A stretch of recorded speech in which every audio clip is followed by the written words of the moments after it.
Welcome to my YouTube channel Matholi. Today we discuss about the relation and function exercise 1.1 question number 9 to question number 16. चलिए शुरू करते हैं।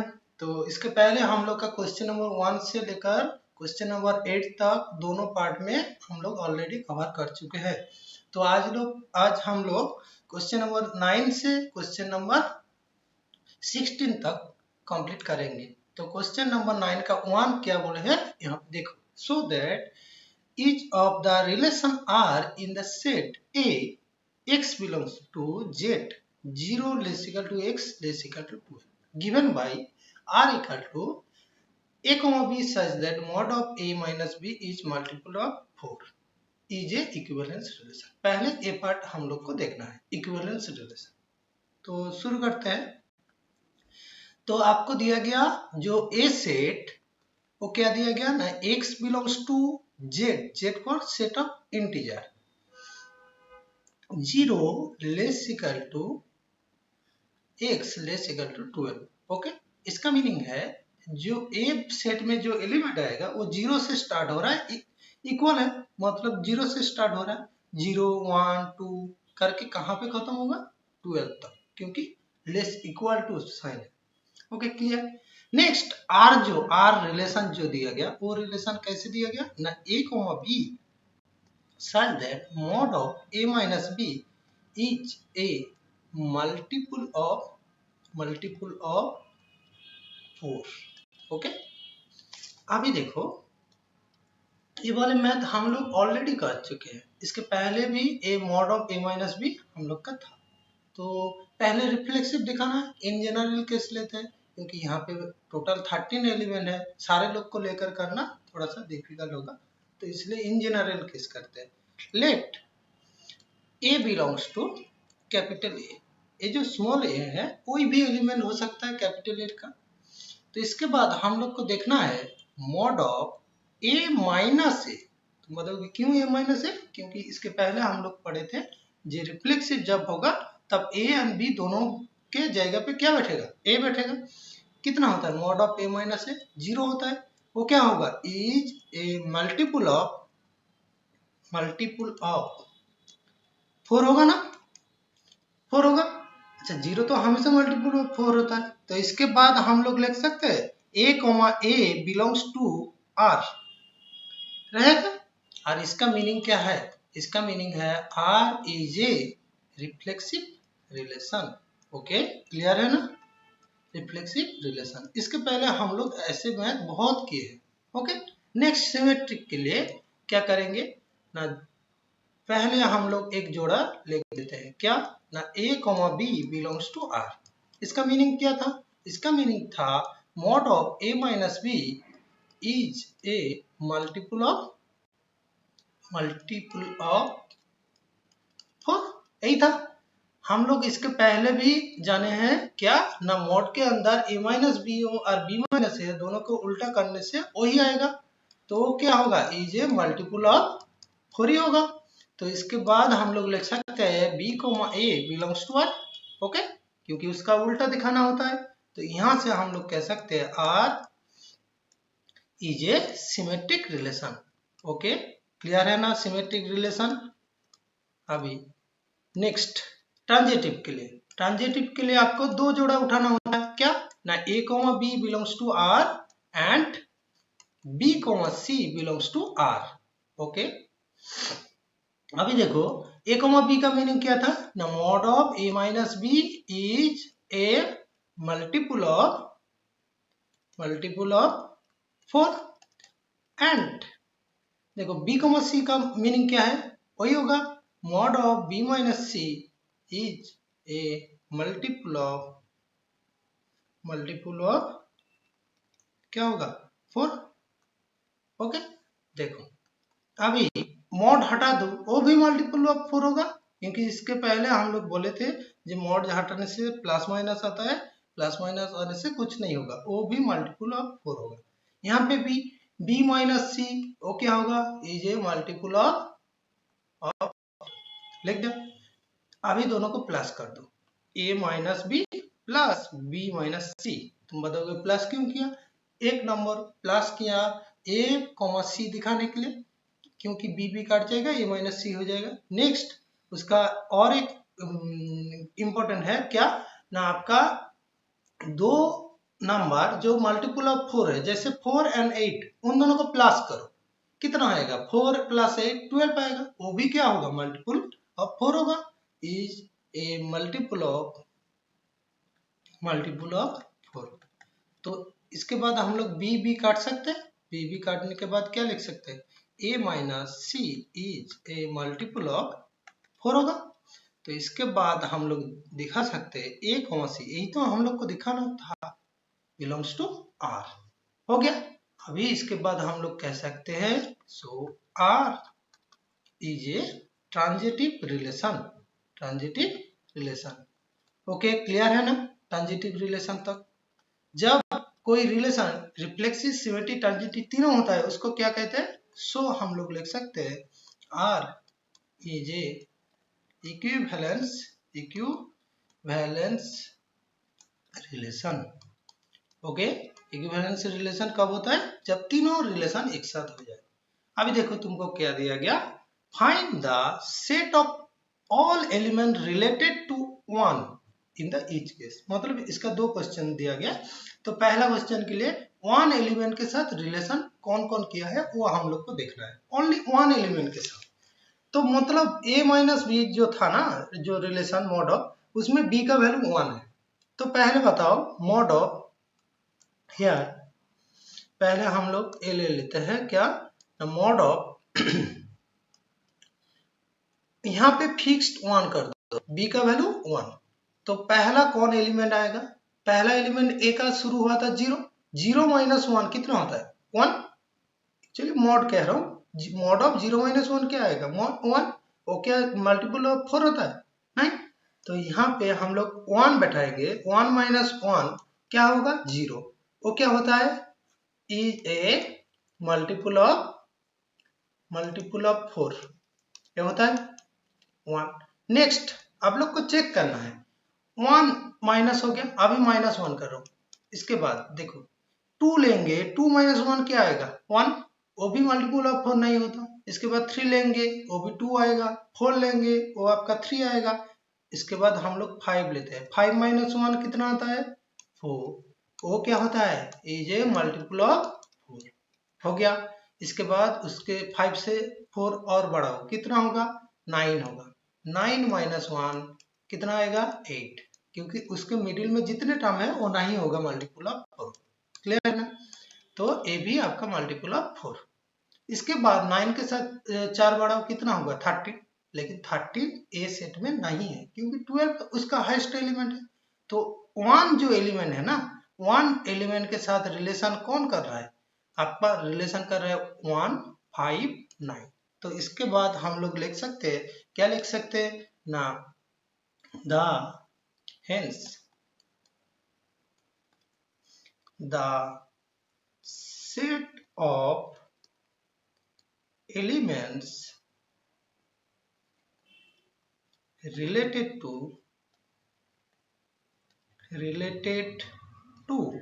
1 is क्या लिखेंगे आपका 1 5 9। यही तीनों एलिमेंट आएगा जो रिलेशन बनाएगा उसके साथ। क्लियर है ना। तो यहाँ पे आपका 9 का 1 जो मैथ है वो खत्म हो जा रहा है। इसके बाद हम लोग नेक्स्ट क्वेश्चन पे चलते हैं। तो क्वेश्चन नंबर 9 का 2 में आपको क्या दिया गया वो देखो। 9 का 2 में वही सेट है, रिलेशन को चेंज कर दिया। और मैं अभी सेट को नहीं लिख रहा हूँ, तो ओनली रिलेशन को लिख रहा हूँ। आर रिलेशन क्या दिया गया ना, a comma b such that a equal to b, बस इतना। अभी देखो इन जनरल केस हम लोग करेंगे। Let a belongs to capital A कोई भी एलिमेंट हो सकता है जो कैपिटल ए से आ रहा है। ओके, अभी मेरे को देखना है क्या a इक्वल टू ए होता है, ये तो हमेशा होता है, क्यों नहीं होगा। तो इसके बाद हम लोग लिख सकते हैं a comma a belongs to R, so R is a reflexive relation. Okay, clear है ना रिफ्लेक्सिव रिलेशन के लिए। सॉरी, नेक्स्ट क्या ना सिमेट्रिक दिखाना है। सिमेट्रिक के लिए एक जोड़ा हम लोग को लेना पड़ेगा, क्या ना A comma B belongs to R. Okay, तो इसके बाद इसका मीनिंग क्या था, ए इक्वल टू बी। मैं उल्टा करके लिख सकता हूँ, बी इक्वल टू ए। उसके बाद हम लोग लिख सकते हैं b comma A belongs to R. So R is a symmetric relation. Clear है ना, ये सबसे एकदम इजी वाला रिलेशन है। ओके, नेक्स्ट देखो, और दो ट्रांजिटिव के लिए दो हम लोग को जोड़ा लेना पड़ता है, A comma B belongs to R and B comma C belongs to R. दो जोड़ा हम लोग लिया है। पहला A comma B belongs to R का मीनिंग क्या था, A equal to B, A equal to B. Okay, and B comma C belongs to R का मीनिंग क्या है, B equal to C. Okay, इसके बाद हम लोग लिख सकते हैं, देखो A equal to B, B equal to सी, इसका मतलब ए इक्वल टू सी। अरे यहां से हम लोग लिख सकते हैं A comma C belongs to R. So हम लोग कहेंगे R is a transitive relation. Transitive relation. Okay, clear है ना, ट्रांजिटिव रिलेशन। चलो नेक्स्ट, तीनों रिलेशन जब हो जाता है हम लोग क्या कहेंगे, so R is a equivalence relation. Okay, clear है ना। अभी हम लोग को वही वाले क्वेश्चन दिया गया, find the set of all element related to one. One के साथ कौन रिलेशन किया है, वही सेम क्वेश्चन है। तो वो देखने के लिए हमको ए एंड बी, मतलब बी का वैल्यू 1 दिया गया, तो यहाँ पे जो रिलेशन दिया ए इक्वल टू बी, वो कौन सा जोड़ा आएगा ना, वो जोड़ा आएगा 1 इक्वल टू 1 ही होगा, क्योंकि 1 के साथ और कौन इक्वल हो सकता है, 0 के इक्वल होगा कोई नहीं होगा। तो 1 के साथ जो रिलेशन किया है वो कौन होगा, ओनली 1 होगा। तो इसके बाद हम लोग लिखेंगे hence the set of element होगा यहाँ पे रिलेटेड, क्योंकि एक ही है, रिलेटेड टू 1 इज क्या होगा, ओनली 1 आएगा। क्लियर है ना, एक क्लियर है। तो मैं कह रहा हूं, देखो आपको जो रिलेशन दिया गया था वो रिलेशन में ए इक्वल टू बी, आपको बोला है बी मतलब 1 के साथ कौन रिलेशन किया, 1 के साथ एक ही रिलेशन मिलेगा, 1 के साथ इक्वल होगा 1, वो छोड़ के और कोई नहीं होगा। क्लियर है ना, ये क्लियर है। नेक्स्ट क्वेश्चन पे चलते हैं, क्वेश्चन नंबर 10 का पहला क्वेश्चन। देखो आपको एक एग्जांपल ऑफ रिलेशन देना है, which is symmetric but neither reflexive not transitive. जो सिमेट्रिक होगा, रिफ्लेक्सिव ट्रांजिटिव कोई भी नहीं होगा। तो एकदम सीधा सा एक एग्जांपल हम लोग लेते हैं, क्या लेंगे ना, पहले एक सेट डिफाइन कर लेते हैं, let a set equal to, जिसमें 3 एलिमेंट रहेगा 1 2 3। ओके, अभी हम लोग एक रिलेशन डिफाइन करेंगे, वो आपके ऊपर डिपेंड करना है, आप कोई भी रिलेशन डिफाइन कर सकते हो, मैं खुद से एक लिख रहा हूँ। देखो सिमेट्रिक होगा, सिमेट्रिक के लिए हम लोग कोई भी एक जोड़ा लेते हैं 1 2, उसका उल्टा क्या होता है 2 1। ठीक है ना। अभी देखो ये जो रिलेशन लिखा हूँ, ये देखो ये जो रिलेशन यहाँ पे क्या 1 1 है, नहीं है, मतलब ये रिफ्लेक्सिव नहीं होगा। ट्रांजिटिव के लिए देखो 1 2 है, 2 1 है, मतलब 1 1 होना था, वो भी नहीं है, मतलब ये आपका ट्रांजिटिव भी नहीं होगा। इसके बाद हम लोग क्या लिख सकते हैं ना, hence the required relation are equal to, यही लिखना है 1 2 2 1। क्लियर है ना, ओके क्लियर। चलो नेक्स्ट क्वेश्चन क्या है 2। एक वही एग्जांपल सेट करना है जो ट्रांजिटिव होगा but neither reflexive not symmetric. तो ये आप लोग वही बोले करेंगे, लेट एक सेट लेते हैं, ए इक्वल टू कितना लेंगे 1 2 3। अभी ट्रांजिटिव होगा तो आर को हम लोग लिखते हैं कैसे ना 1 2 2 3 1 3। अब बताओ ये कैसे लिख दिया सर? देखो ये कैसे लिखो 1 2 मतलब एक जोड़ा का पहला एलिमेंट 1 है, सेकेंड आपका 2 है। सेकेंड जोड़ा ऐसे लेना है जो पहला एलिमेंट से स्टार्ट होगा, इसका लास्ट एलिमेंट से स्टार्ट होगा, क्या है 2। ये आपका बी, ये आपका सी, तो इसका ए के साथ सी का रिलेशन होना था, हो गया। अभी देखो 1 2 है, क्या उसका उल्टा है क्या 2 1? तो वो सिमेट्रिक आपका नहीं होगा, नहीं होगा। नेक्स्ट देखो 1 1 है क्या, नहीं है, तो वो रिफ्लेक्सिव भी नहीं होगा, लेकिन ट्रांजिटिव हो रहा है। तो यहाँ पे भी वही वाले लैंग्वेज लिख देना, hence the required relation equal to this one. Okay, clear है ना? नेक्स्ट चलते हैं क्वेश्चन नंबर 10 का 3। एक रिलेशन का एग्जांपल देना है जो रिफ्लेक्सिव होगा, सिमेट्रिक होगा, बट ट्रांजिटिव नहीं होगा। चलो वही वाले हम लोग एग्जांपल लेते हैं। क्या लेट ए इक्वल टू, वही 3 एलिमेंट लेते हैं 1 2 3। ओके, अभी आर जो हम लोग मतलब लिख रहे हैं उसको थोड़ा सा आप लोग को दिमाग लगाना पड़ेगा। क्या रिफ्लेक्सिव होने के लिए क्या क्या चाहिए था 1 1 2 2 एंड 3 3, ये आपको चाहिए था। सिमेट्रिक के लिए आपको क्या चाहिए था 1 2 2 1 एंड मैं 1 3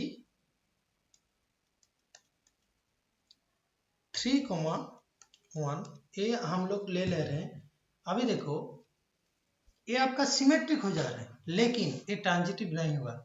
तुम बताओगे सर कैसे वो नहीं हो रहा है? देखो यही वाले जोड़ा लो, 2 1 है, 1 3, इसका लास्ट एलिमेंट इसका फर्स्ट एलिमेंट सेम है ना, 2 1 1 3। तो इसमें 2 3 होना था, इसके अंदर 2 3 है क्या इसके रिलेशन के अंदर? नहीं है, मतलब ट्रांजिटिव नहीं है। लेकिन तुम देखो रिफ्लेक्सिव हो रहा है, सिमेट्रिक हो रहा है, दोनों केस में हो रहा है। नेक्स्ट क्वेश्चन में चलते हैं, क्वेश्चन नंबर 10 का 4। वहां पे देखो रिफ्लेक्सिव ट्रांजिटिव होगा, रिफ्लेक्सिव होगा और ट्रांजिटिव होगा, लेकिन सिमेट्रिक नहीं होगा। ये वाला क्वेश्चन सबसे इंपॉर्टेंट है, तो यहाँ पे भी हम लोग लिखते हैं। चलो ए इक्वल टू क्या बनेंगे वही 1 2 3। ओके, आर इक्वल टू, यहाँ पे देखो आपको रिफ्लेक्सिव होगा, वही वाले केस रिफ्लेक्सिव मतलब 1 1 रहेगा, 2 2 रहेगा, 3 3 रहेगा। अभी क्या ट्रांजिटिव भी होगा, ट्रांजिटिव के लिए क्या चाहिए 1 2 2 3, इसका 1 3। ओके, अभी देखो अभी ट्रांजिटिव क्या हो रहा है 1 2 2 1, मतलब 1 3 उसमें होना था, हो गया, कोई प्रॉब्लम है? कोई प्रॉब्लम नहीं है। अभी देखो ये क्या सिमेट्रिक है, 1 2 था, 2 1 है क्या? नहीं है, तो ये आपका रिफ्लेक्सिव ट्रांजिटिव होगा, लेकिन सिमेट्रिक नहीं। चलो नेक्स्ट क्वेश्चन में चलते हैं, 10 का 5। उसमें क्या सिमेट्रिक होगा, ट्रांजिटिव होगा, बट रिफ्लेक्सिव नहीं होगा। चलो वही वाले लेट ए इक्वल, वही लेते हैं 1 2 3। अभी आर को हम लोग डिफाइन कर रहे हैं कैसे ना 1 2, क्योंकि सिमेट्रिक से हम लोग स्टार्ट कर रहे हैं 1 2, उसके बाद 2 1 हो गया। नेक्स्ट 1 2 2 1, मतलब 1 1 आपका आ जाएगा, क्योंकि लेना ही है ए बी, बी सी, मतलब ए सी आएगा ट्रांजिटिव के लिए। हो गया। अभी देखो इसका उल्टा भी हम लोग को लेना है, 2 2 भी हम लोग ले ले रहे हैं। क्यों? देखो इसका उल्टा भी हो सकता था ना, जैसे 2 1 इसको ए मानो, इसको बी मानो, और 1 2 इसको बी मानो, इसको सी, तब 2 2 आना था, इसीलिए लेके। अभी देखो ये कैसे रिफ्लेक्सिव नहीं हो रहा है, रिफ्लेक्सिव नहीं हो रहा है क्योंकि ये जो 3 3 है ना, इस सेट के अंदर नहीं है, इस रिलेशन के अंदर नहीं है।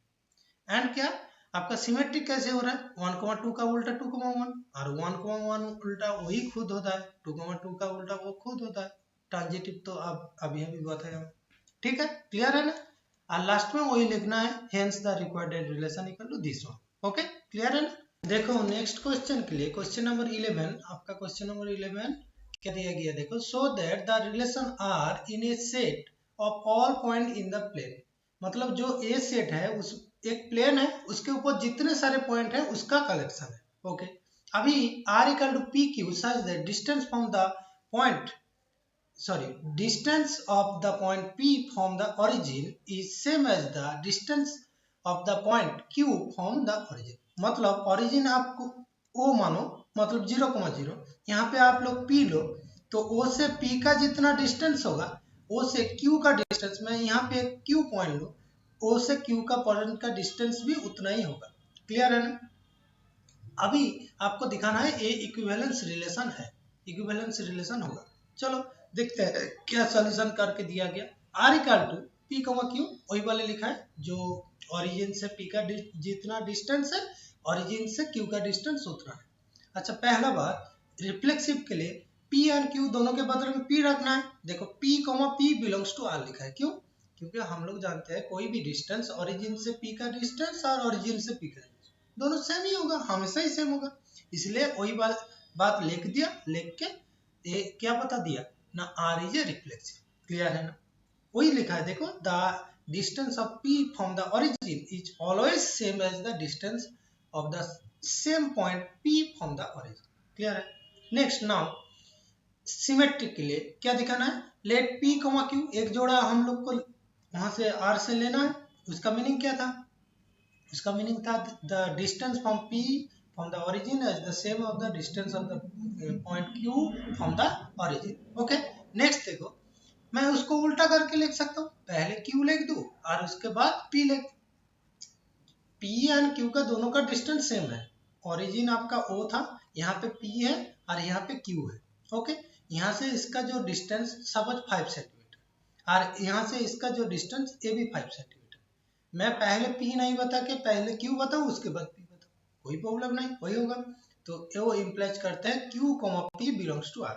ओके, तो यहाँ से कह सकते हैं R is a symmetry. Next now transitive के लिए 2 जोड़ा हम लोग को उठाना था, कहाँ से? R से। उसका मीनिंग क्या है? P, Q बिलोंग्स टू R का मीनिंग क्या है? P एंड Q का ओरिजिन से डिस्टेंस क्या होगा? P एंड ओरिजिन से डिस्टेंस सेम एंड QS का ओरिजिन से डिस्टेंस सेम है। तो इसके बाद हम लोग कह सकते, देखो P Q, इसके बाद और एक हम लोग पॉइंट S ले, ए बी, P के साथ Q का डिस्टेंस सेम, Q के साथ S का डिस्टेंस सेम, तो इसके बाद हम लोग कह सकते हैं P के साथ S का डिस्टेंस सेम। हाँ ठीक है, तो इसके बाद हम लोग कह सकते हैं R इज ए ट्रांजिटिव। अच्छा, तीनों रिलेशन जब हो जाता है तब क्या होता है? वो इक्विवेलेंस रिलेशन हो जाता है। क्लियर है ना? एकदम नॉर्मल सा क्वेश्चन है। नेक्स्ट देखो, उसके बाद सेकंड पार्ट दिया गया, further so that the set of all points related to P not equal to 0,0। ये जो बात है ना बहुत इंपॉर्टेंट है। Is the circle passing through the P with the origin as the centre. इसका मीनिंग क्या है? चलो देखो, इसका मीनिंग है एक पॉइंट जो P नॉट इक्वल टू 0। अच्छा पहले बताओ, ये आपका ओरिजिन 0,0। अच्छा 0,0 छोड़ के कोई भी पॉइंट हो सकता है, सपोज यहाँ पे मैं P ले रहा हूँ, ठीक है, जो कहाँ से? ओरिजिन से एक डिस्टेंस पे है। अच्छा P नॉट इक्वल टू 0,0 मतलब P ऐसा पॉइंट जो 0,0 छोड़ के कोई भी पॉइंट हो सकता है। क्या मेंटेन कर रहा है? पॉइंट हुई distance from the origin is the same as the distance from the P of the origin। इसका मीनिंग है, देखो ये आपका सपोज 5 सेंटीमीटर, ठीक है। अभी हम लोग को ऐसा पॉइंट लेना है जो P का जितना डिस्टेंस, ओरिजिन से P का जितना डिस्टेंस है वही डिस्टेंस मेंटेन करेंगे। देखो वही डिस्टेंस मेंटेन करेंगे तो ये क्या बन जाएगा? ये देखने में देखो एक सर्कल बन जाएगा ना, एक सर्कल बन जाएगा ना, ऐसे वाला एक सर्कल नहीं हो रहा है लेकिन आप लोग समझ लो ये सर्कल है, ठीक है ना, मतलब लगभग एक सर्कल बन रहा है ना, वही लिखा है देखो।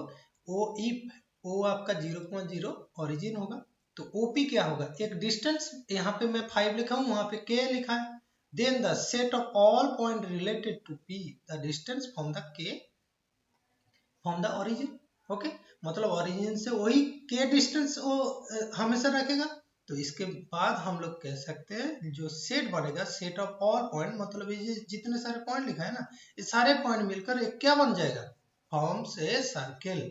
समझ में आया? जो पासिंग थ्रू द, कौन सा पॉइंट से पास हो रहा है, पी से। क्लियर है? चलो नेक्स्ट क्वेश्चन पे चलते हैं।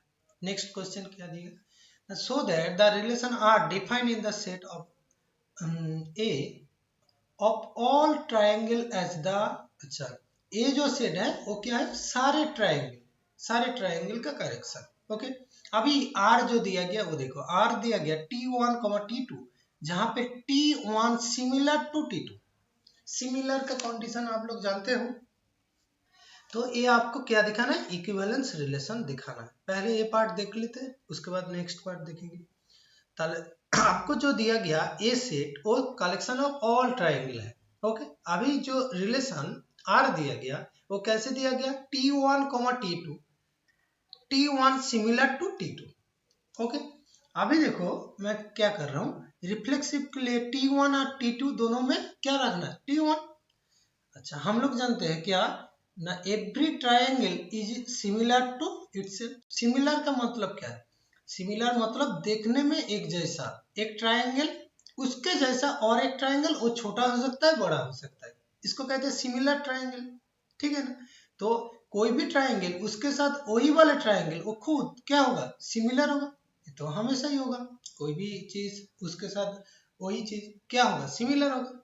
तो इसके बाद क्या लिख दिया, देखो उसके बाद एकदम डायरेक्ट कह दिया आर इज ए रिफ्लेक्सिव उसका, because every triangle similar to its. Okay, अभी सेकंड आपको सिमेट्रिक के लिए क्या करना है, if T1, T2 belongs to R. इसका मीनिंग क्या था, इसका मीनिंग था T1 सिमिलर टू T2 था।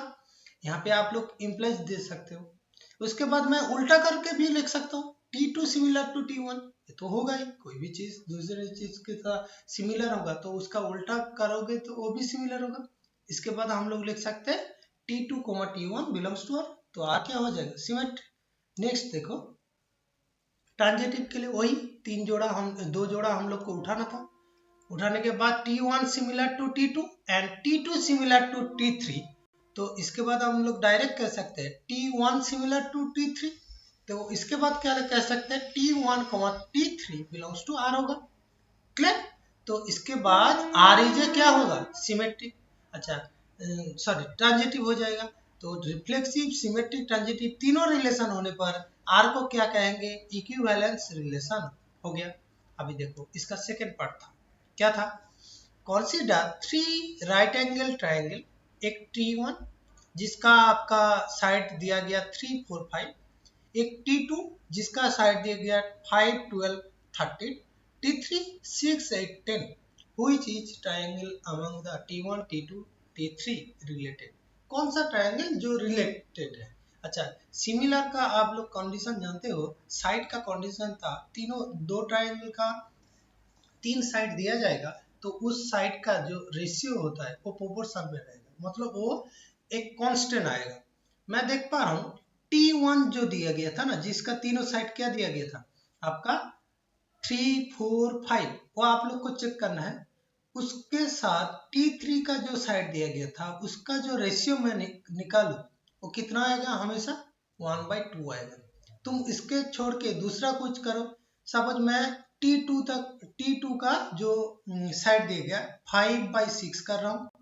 ये देखो नॉट इक्वल टू ही होगा, मैं पहले से कह दे रहा हूँ। उसके बाद क्या था, 5 12/8 होगा।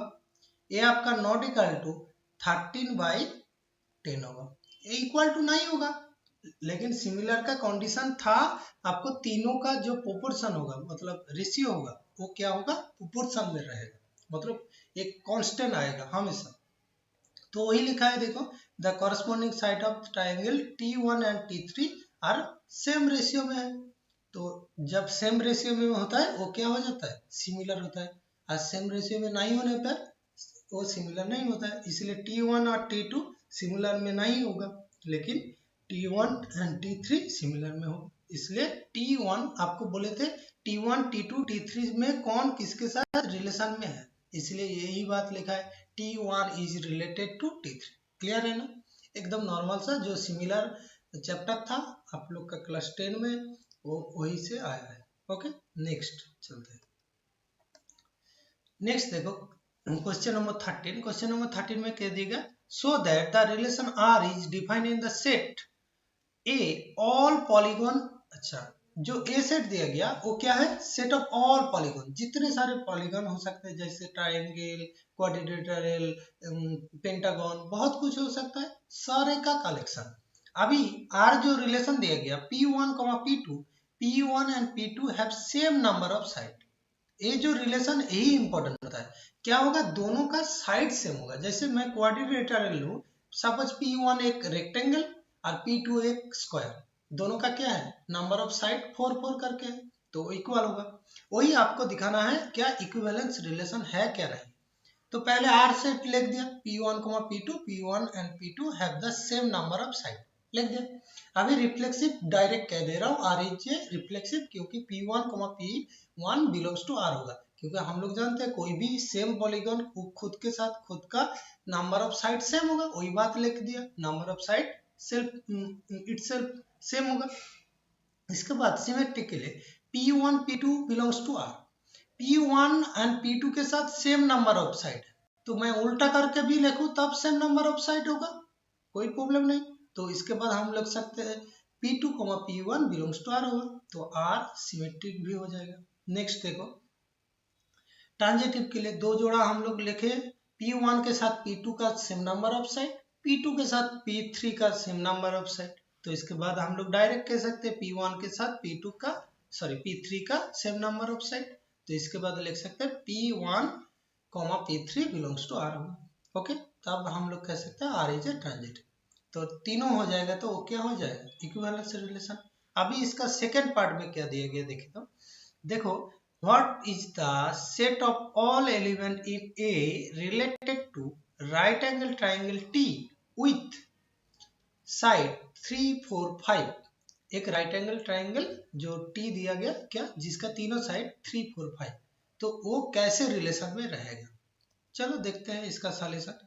देखो वो जो राइट एंगल ट्राइंगल दिया गया उसका नंबर ऑफ साइड क्या, मेरे को यहाँ पे रिलेशन में ओनली नंबर ऑफ साइड चाहिए, तीनों साइड दिया गया, वो कितना है मेरे को जरूरत रही, 3, 4, 5 राइट एंगल ट्राइंगल का तीनों साइड का लेंथ दिया गया था।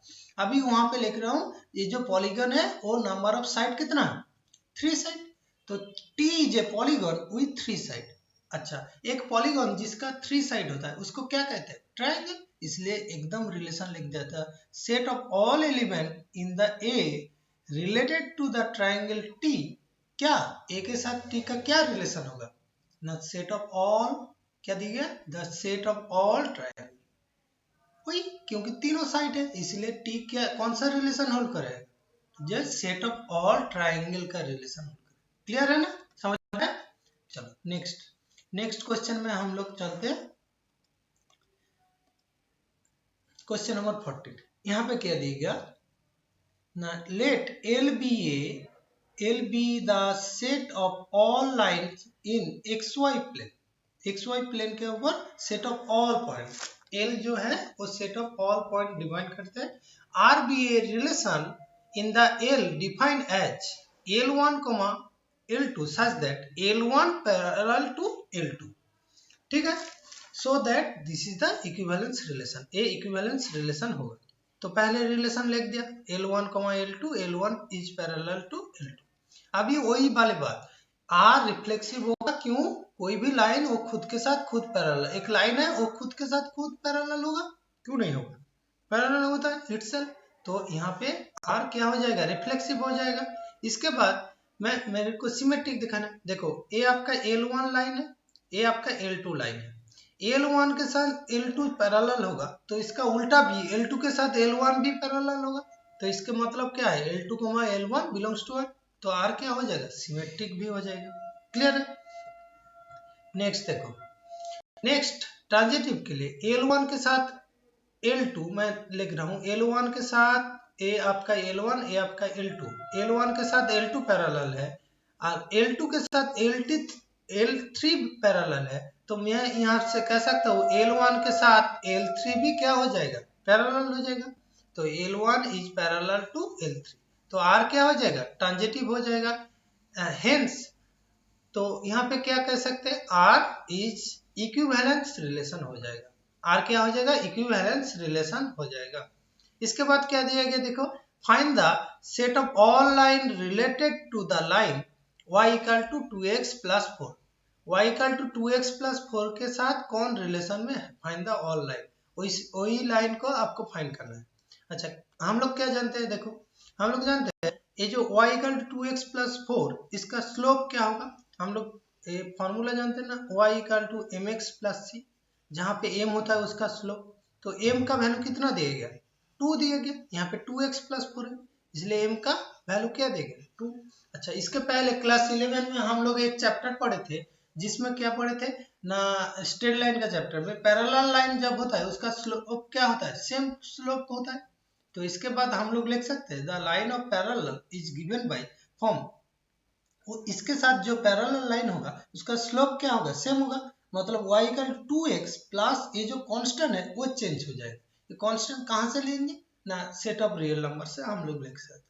तो इसके बाद एक क्या लिख दिए, hence the set of all lines related to the given line, इस लाइन के given by y equal to 2x plus c, जहाँ पे c क्या है, बिलोंग्स टू r है, c r आपका रियल नंबर पे रहेगा। क्लियर है ना, मतलब ये जो लाइन दिया गया था इस लाइन के साथ पैरेलल लाइन कौन होगा, आप लोग क्लास 11 में ऑलरेडी पढ़ चुके हो, y equal to 2x plus c हो जाएगा, क्योंकि 2x c रहेगा, क्योंकि उसका स्लोप होता है, स्लोप सेम होता है। और c मतलब वो कांस्टेंट दूसरा कुछ हो सकता है, जैसे मैं एक एग्जांपल लूं, y equal to 2x plus 4, ये भी पैरेलल होगा, y equal to 2x plus 6 वो भी पैरेलल होगा, y equal to 2x minus 1 वो भी आपका पैरेलल होगा। क्लियर है ना, ठीक है। तो नेक्स्ट क्वेश्चन, क्वेश्चन नंबर आपका 15 में क्या दिया गया, let R be a relation in the set, एक सेट दिया गया जिसमें 1 2 3 4 है, मैं ए सेट को ए मान लो, ए सेट में आपको क्या दिया गया, 1 2 3 4 ये चारों एलिमेंट दिया गया। अभी रिलेशन में आपको बहुत सारे एलिमेंट दिए गए। अभी ये एमसीक्यू टाइप क्वेश्चन है, इसको दिखाना है रिफ्लेक्सिव, सिमेट्रिक, ट्रांजिटिव होगा क्या नहीं। अभी देखो रिफ्लेक्सिव के लिए आपको चार एलिमेंट है, मतलब 1 1 2 2 3 3 4 4 है क्या नहीं है देखने का। देखो ये आपका 2 2, ये आपका 1 1, ये आपका 4 4, ये आपका 3 3, मतलब ये रिफ्लेक्सिव होगा, हो गया। अभी सिमेट्रिक के लिए 1 2 है, इसका उल्टा क्या है, 1 2 का उल्टा है क्या, देखो नहीं है, मतलब ये सिमेट्रिक नहीं होगा। अच्छा, इसके बाद ट्रांजिटिव के लिए 1 2 है, 2 से शुरू होने वाला यही है, मतलब 1 2 2 2 मतलब 1 2 वो तो है, कोई प्रॉब्लम नहीं। नेक्स्ट देखो 1 3 के साथ कौन 3 2, तो कौन रहना चाहिए 1 2 पहले ही है, ऑलरेडी है, और कुछ है क्या, नहीं है। तो यहाँ से हम लोग कह सकते हैं ये क्या होगा, ट्रांजिटिव हो जाएगा, रिफ्लेक्सिव होगा, लेकिन सिमेट्रिक नहीं होगा, मतलब ऑप्शन बी होगा। क्लियर है। Next question number 16, question number 16 में क्या दिया गया देखो, let R be a relation in the set natural number के ऊपर given by R equal to A comma B, A equal to B minus 2, B greater than 6, ये आपको relation दिया गया। अच्छा ठीक है, तो b का वैल्यू क्या होगा, 6 से ज्यादा हो। अच्छा, b का वैल्यू 6 से ज्यादा होगा, तो पहला ऑप्शन में 2 4 मतलब a का वैल्यू 2, b का वैल्यू 4 b का वैल्यू नहीं हो सकता है, b इक्वल टू 4 आपका नहीं होगा, क्यों, क्योंकि b ग्रेटर देन 6, तो पहला ऑप्शन आपका नहीं होगा। ओके, पहला ऑप्शन नहीं होगा। सेकेंड ऑप्शन, b का वैल्यू यहाँ पे 8, तो b जब 8 होगा तब a का वैल्यू क्या होगा, 8 माइनस 2 कितना होगा, 6 हो रहा है क्या, ये आपका 3 दिया गया, मतलब ए भी नहीं होगा। देखो वही वाले है ना, जब b का वैल्यू 8 होगा, a का वैल्यू 6 होगा, मतलब ऑप्शन सी होगा आपका राइट आंसर। ठीक है, क्लियर। तो क्वेश्चन नंबर 16 तक आपका ये हम लोग का आज का क्लास था। तो इसके बाद हम लोग स्टार्ट करेंगे फंक्शन, उसका एक्सरसाइज। तो तब के लिए बाय बाय, सी यू, मिलते हैं नेक्स्ट क्लास में। ओके।